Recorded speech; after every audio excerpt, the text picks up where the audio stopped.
নমস্কার, কেমন আছেন সবাই? প্রিয়াঙ্কা লাইফস্টাইলের নতুন আরেকটি ব্লগে আমি প্রিয়াঙ্কা আপনাদের সবাইকে স্বাগত জানাই। আজকের এখন ওই সকাল 6:40 মতো বাজে, আর এখন থেকেই ব্লগটা শুরু করছি। তবে পুরো ব্লগটা প্লিজ স্কিপ না করে দেখবেন, আশা করছি খুবই ভালো লাগবে। তৃষ্ণা তো ওর বাবার সাথে স্কুলে চলে গিয়েছে, আমি এখন বাড়িতে একা। আর একা থাকাই মানে বোবার মতো কাজ করতে হয়, মনমরা হয়ে থাকতে হয়। মাম্মাম তো থাকলে বাড়িতে চেল্লামেল্লি করতেই থাকে, সারাক্ষণ বাড়ি মাথায় করে রেখে দেয়। তৃষ্ণারা স্কুলে চলে যাওয়ার পরে খুব তাড়াতাড়ি বাসি কাজগুলো সেরে নিয়েছিলাম, শুধু ঘর মোছাটাই বাকি ছিল। তাই ঘরটা মুছে ড্রেস ছেড়ে চলে এসেছি ঠাকুর ঘরে, গোপাল সোনাকে ভোগ লাগাবো বলে। তৃষ্ণা এক একদিন ভোগ লাগিয়ে যায়, আবার এক একদিন ওর সময় হয় না, ছোট মানুষ তো, ঘুম থেকে উঠতে দেরি হয়ে যায়। সেই জন্য তাড়াতাড়ি করে স্কুলের উদ্দেশ্যে বেরিয়ে পড়ে। গত কালকের থেকে তৃষ্ণা গোপালকে জামা পরাতে দিচ্ছে না, নিজেও পরায়নি আর আমাকেও পরাতে দিচ্ছে না। কারণ জিজ্ঞাসা করলাম, বলল প্রচণ্ড গরম পড়েছে, তাই জামা পরাতে হবে না, ওইভাবে বসিয়ে রেখেছে সাজিয়ে। আমিও সকালে ঘুম থেকে তুলে ঠিক ওইভাবেই সাজিয়ে দিয়েছি, না হলে আবার বাড়িতে এসে কান্নাকাটি করবে। ও ভীষণ ভালোবাসে গোপাল ভাইকে সাজাতে, আর ও যেভাবে রাখতে চায় সেভাবেই রাখতে হয়। এখন চলে এসেছি রান্নাঘরে। তৃষ্ণার বাবা একটা আটার প্যাকেট এনেছিল, সেটা ঢালতে ভুলে গিয়েছিলাম। তাই ভাবলাম রাত্রে যদি ইঁদুরে কেটে দেয় তখন আবার বাড়িতে এসে রাগারাগি শুরু করে দেবে, তাই বাবা সময় থাকতে এটা গুছিয়ে রাখি। আটা ঢালবো বলে এই কৌটোটা সকালবেলা মেজে গুছিয়ে রেখেছিলাম, এখন ওর ভিতরের জলটা মুছে নিয়ে তাই আটাটা ঢেলে দিলাম। আজকের তো কৌশিকী অমাবস্যা, সব জায়গায় মায়ের পুজো হচ্ছে। তৃষ্ণার বাবা ওই জন্য বললো রাত্রে ভাত খাবো না, আমার জন্য একটু গলা রুটি করে রেখো। তাই এখন গলা রুটি করছি।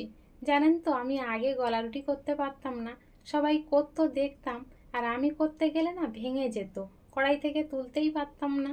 সবাই তো একেবারে সব কিছু পারে না, তাই না? আমিও সেম, আগে কিছুই পারতাম না, এখন সব কিছুই আমাকে করতে হয়। আর এখন অন্যের দেখে দেখে অনেক কিছুই শিখে যাই। গোলা রুটিটা মিষ্টি দিয়ে খেতে বেশ ভালো লাগে। আবার কেউ কেউ দেখেছি পেঁয়াজ, কাঁচা লঙ্কা এর সাথে আলু কুচিয়ে দিয়ে করে, কিন্তু আমরা সেটা করি না। তৃষ্ণার বাবা মিষ্টি দিয়ে গলা রুটি খায় না, উনি আবার শুধু শুধু খায়। এর মধ্যে যদি একটু পেঁয়াজ আর কাঁচা লঙ্কা দেওয়া যায় তাহলে খাবে, কিন্তু আজকের তো অমাবস্যা, সেই জন্য আর দিলাম না। এখন আর কোনো তরকারি রান্না করব না, বাড়িতে দুপুরের ডাল আছে আর ভাজা আছে, ওই দিয়েই খেয়ে নেবে। আর এখানে 3 পিস গোলা রুটি হয়েছে, আর প্রচণ্ড গরম তো, তাই এক একটা করে ছাড়িয়ে রাখছি। তৃষ্ণার বাবা হয়তো 3টা খেতে পারবে না, সকালবেলায় তৃষ্ণা আর আমি একটা ভাগ করে খেয়ে নেব।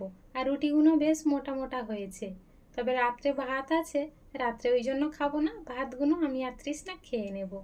আর কয়েকদিন আগে উনুনটা পেতেছিলাম, আপনারা তো দেখেছেন। প্রচণ্ড ভারীর কারণে বাইরে নিয়ে রৌদ্রে দেওয়া যাচ্ছে না, এই বারান্দার মধ্যে এইভাবে রস টানছে। তবে একদিক থেকে ভালো হয়েছে, রৌদ্রে দিলে তো ফেটে যাবে, আস্তে আস্তে এইভাবে শুকালে কিন্তু আর ফাটবে না। আমি কিন্তু উনুন করতে পারি না, লোকের দেখে শেখা, জানি না কেমন হবে। যেমনই হোক না কেন আগুন জ্বললেই হলো। কাকে বলবো যে একটা উনুন করে দিতে? মা যদি কাছে থাকতো তাহলে উনুন করে দিয়ে যেত, আর পাড়ার লোকদের বারবার বললে না তারা বিরক্ত বোধ করে, ওই জন্য আর কাউকে বলিনি, নিজে যেমন পাচ্ছি তেমনই করছি। তৃষ্ণার বাবার এই ধরনের উনুনগুলো খুব পছন্দ, সেই জন্য বারবার বলছিল উনুন যদি করতেই হয় এই ধরনের উনুন করো। তাই জন্য আর ঝিক দেওয়া উনুন করলাম না। ঝিক দেওয়া উনুনগুলোতে ওই ঝিকগুলো তাড়াতাড়ি ভেঙে যায়, আর এইগুলো তাড়াতাড়ি ভাঙার সম্ভাবনা থাকে না। চলুন তাহলে আজকের ব্লগটা এখানেই শেষ করছি, দেখা হচ্ছে খুব শীঘ্রই নতুন আরেকটি ব্লগের সাথে। ততক্ষণ পর্যন্ত সবাই ভালো থাকবেন, সুস্থ থাকবেন।